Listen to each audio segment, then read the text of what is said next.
नमस्कार दोस्तों, मैं फिर हाजिर हूँ। हर्ष शर्मा, इंडियन इलेक्ट्रॉनिक एक्सपर्ट, आपके लिए एक नया वीडियो लेके, जिसमें हम बात करेंगे इलेक्ट्रॉनिक इक्विपमेंट्स, इलेक्ट्रॉनिक अप्लायंसेस की मेंटेनेंस सर्विसेज के बारे में।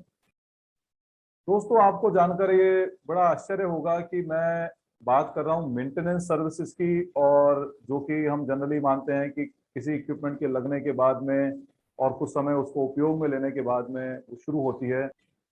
पर मेरा कहना यह है कि किसी भी इक्विपमेंट की मेंटेनेंस जो शुरू होती है वह पहले दिन से शुरू हो जाती है और उसके इंस्टॉलेशन से ही शुरू हो जाती है। ये कैसे इंपॉर्टेंट है हम अभी जानेंगे। देखिए दोस्तों, अगर कोई भी इक्विपमेंट इंस्टॉल हो रहा है तो सबसे जरूरी और पहला पॉइंट आता है कि वह इंस्टॉल कहाँ हो रहा है, उसकी लोकेशन कहाँ है। किसी भी अप्लायंस की इंस्टॉलेशन बहुत ही महत्वपूर्ण है। आप ये इस फोटोग्राफ से पहचान ही गए होंगे। जनरली होता ये है कि यूजर जो है अपना बढ़िया महंगा इक्विपमेंट खरीद के लेके आता है और इंस्टॉलेशन की जो लोकेशन है उसका ध्यान नहीं देता। तो मित्रों, ये आपको सोचने वाली बात है कि मशीन जो लग रही है वो एक दिन के लिए नहीं लग रही है, उसे मेंटेन भी होना है। तो जो टेक्नीशियन उसको मेंटेन करने जाएगा उसका उस तक पहुंचना भी इंपॉर्टेंट है।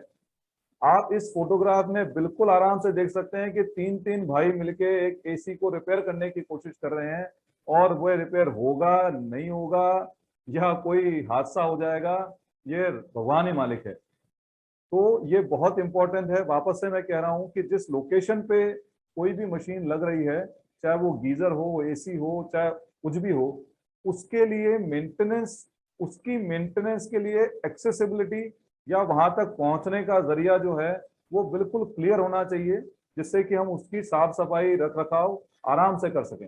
दोस्तों, अगले महत्वपूर्ण पहलू पे नजर डालते हैं, वो है फिक्सचर्स और एसेसरीज। इसको भी समझने के लिए एक आसान एग्जांपल एयर कंडीशनर्स ले लेते हैं। जब हम एयर कंडीशनर्स की इंस्टॉलेशन करवाते हैं तो उसके लिए हमारे को कुछ एसेसरीज या फिक्सचर्स की रिक्वायरमेंट होती है, जैसे कि हमें आउटडोर स्टैंड की रिक्वायरमेंट होती है, हमें फास्टनर्स की रिक्वायरमेंट होती है, हमें प्लेट की रिक्वायरमेंट होती है। जनरली एसी के साथ आ जाती है, बट कुछ और छोटी मोटी रिक्वायरमेंट होती है। उनकी क्वालिटी जो है वो बहुत ही जरूरी है कि वो अच्छी हो, अदरवाइज उसमें मशीन को नुकसान पहुंच सकता है, आपका इंस्टॉलेशन प्रॉपर नहीं होगा और कई बार मशीन ही गिर जाती है। तो हम इस चीज का बहुत ध्यान रखेंगे। इंस्टॉलेशन के दौरान जो अगला पॉइंट ध्यान रखने का है वो है कि जो फिक्सचर्स या एसेसरीज रिक्वायर्ड हैं वो गलत नहीं हो। अब आप ये सोचेंगे कि भाई मशीन के साथ एसेसरीज आती हैं, या मार्केट से जो टेक्नीशियन आता है लगाने के लिए वो अपने साथ एसेसरीज लेके आता है, उसमें गलती क्या हो सकती है। आपको जान के बड़ा आश्चर्य होगा। यहाँ पे भी हम एग्जांपल एयर कंडीशनर्स का लेंगे कि बहुत अलग अलग टाइप की आज के टाइम पे पाइप और ट्यूब, जो जो एसी के साथ में जो कॉपर की ट्यूब आती है, जिसको हम कॉपर पाइप या कॉपर ट्यूब आम भाषा में बोलते हैं, वो ट्यूब्स की जो साइज है ये अलग अलग मशीनों के अंदर अलग अलग होने लगी हैं। पुराने टाइम पे जो एयर कंडीशनर स्प्लिट एयरसीज लगा करा करते थे, उसमें 2 टन तक की मशीनों के अंदर हाफ और क्वार्टर का साइज का पाइप लगा करता था। बट आज 5/8, 3/8, ये सब अलग अलग टाइप के पाइप जो है साइज के हिसाब से लगने लगे हैं।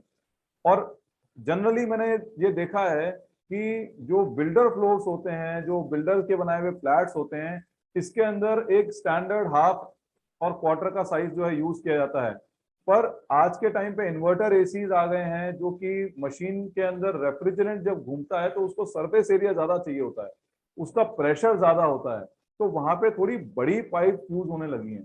तो मेरा सुझाव यह है कि जो मशीन के साथ पाइप्स आती हैं उसी साइज की पाइप्स को यूज किया जाए, क्योंकि जो कंपनी अपनी मशीनों के अंदर पाइप डाल के देती हैं वो रिक्वायर्ड साइजेस के हिसाब से ही देती हैं। सिमिलर चीज जो है और अलग अलग इक्विपमेंट के अंदर भी जो है हमें ध्यान रखना चाहिए। अब हमारे पास में मशीन भी अच्छी आ गई, हमने एसेसरीज का भी ध्यान रख लिया, लोकेशन भी हमने सही चूज कर ली, पर जो इन सब काम को करेगा टेक्नीशियन, जो इस मशीन को लगाएगा आपके यहाँ पे, उसका ट्रेंड होना बहुत ही आवश्यक है। मेरा अनुभव है कि टेक्नीशियंस की बेसिक ट्रेनिंग होना और एक बेसिक फॉर्मल ट्रेनिंग उसके पास में होनी चाहिए, जिससे कि वो जो टेक्नोलॉजी के प्रोडक्ट आपके यहाँ पे लगाने आ रहा है उसके बारे में उसका उसको अगला पिछला पता हो।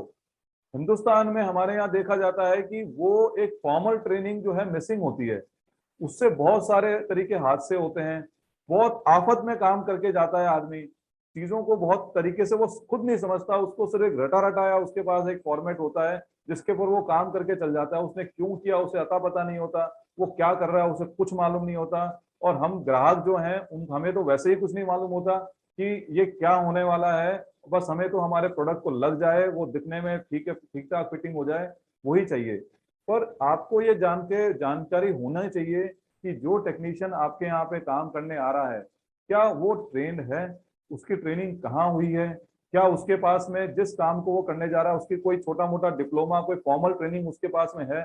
आजकल ट्रेन टेक्नीशियन बहुत बहुतायत में है, ऐसा नहीं है कि कोई इसके अंदर कोई बहुत ज्यादा कमी है, अच्छे टेक्नीशियन मार्केट में बहुत अवेलेबल है। तो आप अपने घर पे जो काम करवा रहे हैं उस दौरान ये जरूर ध्यान रखें कि आदमी जो भी आपके यहाँ पे आ रहा है वो ट्रेंड हो। तो मित्रों आज हमने जाना कि इंस्टॉलेशन जो है हमारी किसी भी प्रोडक्ट की मेंटेनेंस के लिए कितना इंपॉर्टेंट है और किन किन चीजों का हमें ध्यान रखना चाहिए। हम प्रोडक्ट्स की मेंटेनेंस सर्विसेज के बारे में और भी बहुत जानकारी आपको देंगे। आप जुड़े रहिए मेरे चैनल के साथ में। आपका मित्र आपका दोस्त इंडियन इलेक्ट्रॉनिक्स एक्सपर्ट हर्ष शर्मा आज आपके साथ आपसे विदा लेता हूं, पर जल्दी हाजिर होऊंगा मेरे नए वीडियो के साथ में। आपको ये वीडियो पसंद आया हो तो इस वीडियो को लाइक करिए, कमेंट बॉक्स के अंदर अपने और रिक्वायरमेंट आपकी हो किसी पर्टिकुलर टेक्नोलॉजी पे, किसी पर्टिकुलर प्रोडक्ट पे, कोई पर्टिकुलर आपको मेंटेनेंस से रिलेटेड कोई इशू आ रहा हो उसमें आप कमेंट बॉक्स में आप डाल सकते हैं। तो मिलते हैं अगले वीडियो के साथ में। Thank you.